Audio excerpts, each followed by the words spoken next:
Well, you know that saying, you can't teach an old dog new tricks? Well, I'm not a dog trainer, but I'm here to tell you that if it comes to older clients, you can teach them new skills. And that's what I want to talk about in today's episode of the Content Amplification Podcast.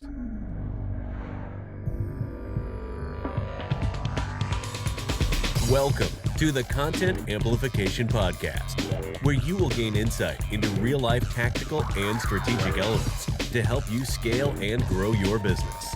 Now, let's get started with today's episode. All right, how's it going? Welcome to this episode, the Content Amplification Podcast. Like I said in the opening about you can't teach an old dog new tricks. Well, I want to tell you a story in this episode. I have a client that I have been working with for several months now.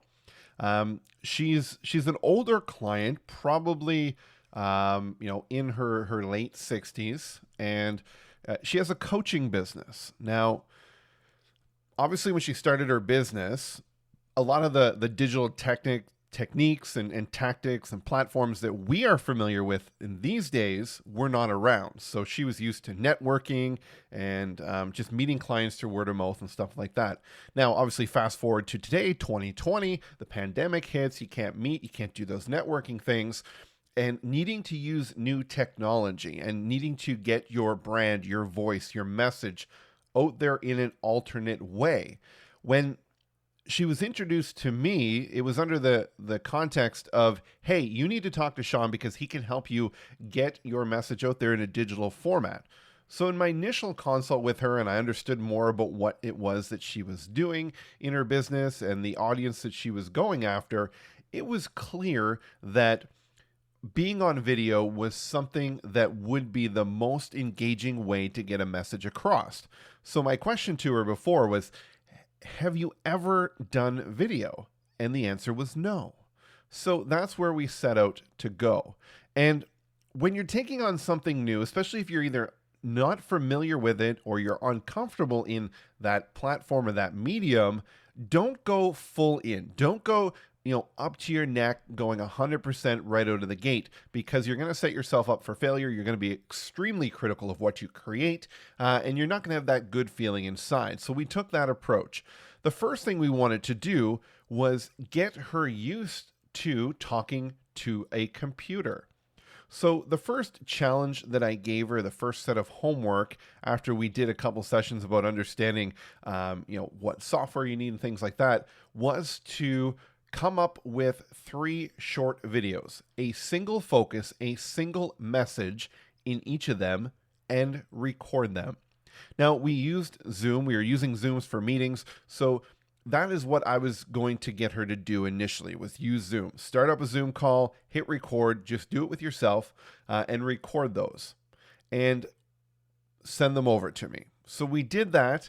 There was never an intention to ever put those 3 out to the public, and I made that clear in the beginning. The only purpose behind this was to get in a rhythm, get in a pattern of doing that, get comfortable with how to, hit record, take a deep breath, and start your message. Get comfortable with messing up, because the first time that she did it, because she was using Zoom, she was stopping it between each one and then hitting record again. It would make another recording file. There would be 10 to 15 different recording files in each one of those videos. So I knew that she was stumbling through those. I didn't watch through all of them. I watched the last one, which was, in her eyes, the best of them. So from there, we revamped and we looked at that and we said, okay, here's some adjustments to make in this. Okay, let's start thinking about an opening. How are you going to start that video? If you only have 5 to 7 seconds to catch somebody's attention when they hit play to make them determine if they're going to continue to watch that video, you need to have something enticing. Do not start a video with introducing yourself every single time. It doesn't make sense. You need to ask a question. You need to pose a question that would be in the brain of your ideal audience and something that they would be thinking. Because when they say, yes, I'm thinking that, they are more likely to continue on listening and or watching that video. So that was a change we made. The second thing that we made was, how are you going to close this video? Because in the years of doing video, working not only with myself, but also with other clients, I have found that that is the biggest stumbling point. The best representation of this I can give to most people is, do you remember a time where you were about to trip? Something tripped you physically, like you were walking, and you started to fall, and you said, I'm going to catch myself. So you try to walk faster so that you don't fall. In the end, the fall just takes longer, but you essentially do tumble down the road.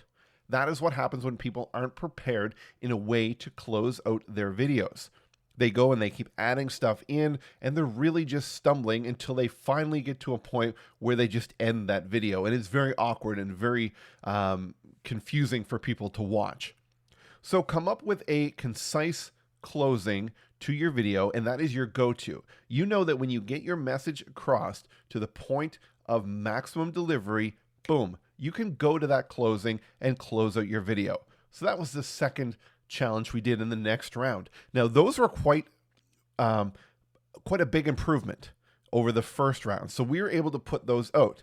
Now, we put those out on her social media channel that already had, several hundred followers, and she was getting engagement. People were commenting on it, and there was a good boost of positivity for herself. She liked that this was actually working for her.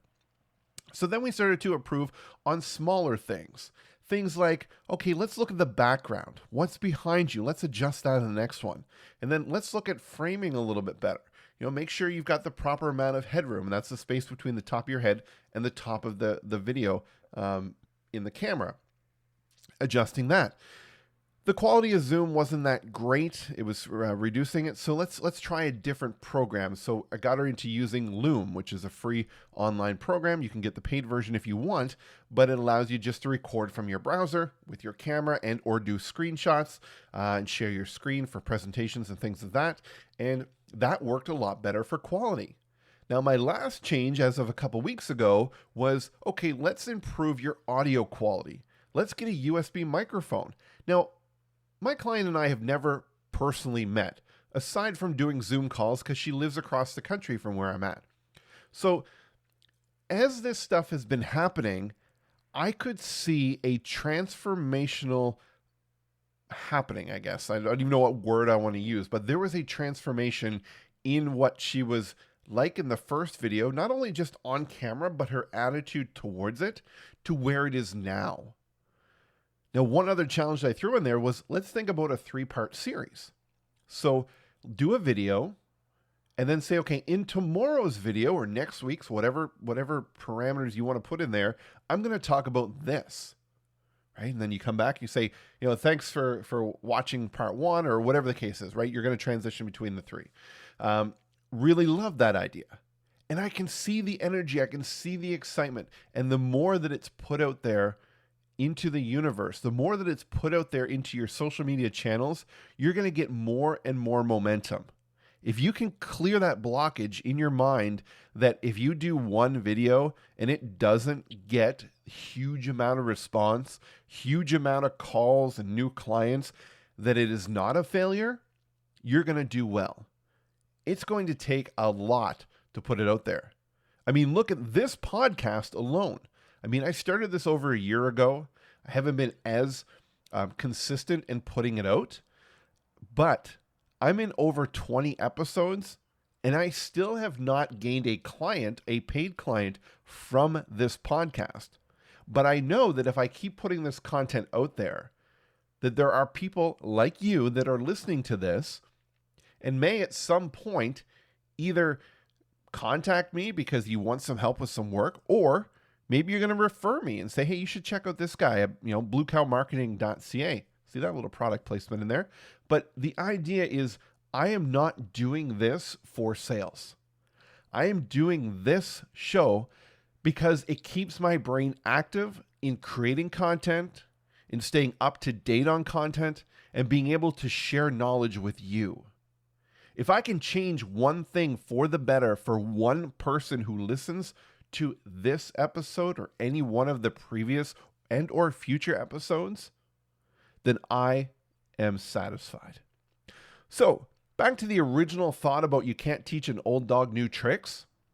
This was a prime example that it does not matter where you come from. It does not matter what your age is. It does not matter what your industry is or what you have done in the past. If you want to make that change and you want to do something new and something different, and you give it 100% of your focus, you can take that on. Now, I can guarantee you, and I know this because she's told me this, that there were days where she just wasn't feeling it. Tried to do a video, it just was not coming out. But what she did was she stopped that day, regrouped the rest of the day, and tried it again the next day. And that's what you need to do. You're not going to be on top of your game 100% of the time. You're not going to feel good. You're not going to have that brain clarity that you want to be able to get that content out. But what you need to do is stay at it. And that's the biggest thing that I can tell you. Have that vision, have that passion, and be okay with failing, but don't be okay with quitting.